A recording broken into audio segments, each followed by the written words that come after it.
I left my corporate job. I was a regional visual merchandising director for several years for a major department store chain and traveling constantly. I had a $231 million region that I was responsible for, and I wanted to get out of the rat race. I was into my mid-30s and decided it's time. If I don't do this now, I'm never going to do it. So I quit my job, bought an old church in Defiance, Ohio, opened up a studio and a gallery, and started designing knitwear. I am an avid knitter, and everything ends up being kind of a circuitous route. But I started designing knitwear and wrote several knitting books. And in the process of writing the patterns for the sweaters and doing the photo shoots, I couldn't find cool buttons that I liked.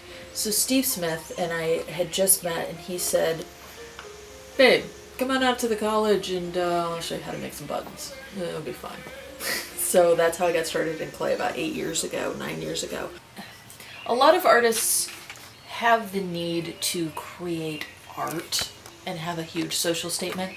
I have a nonstop desire to design things.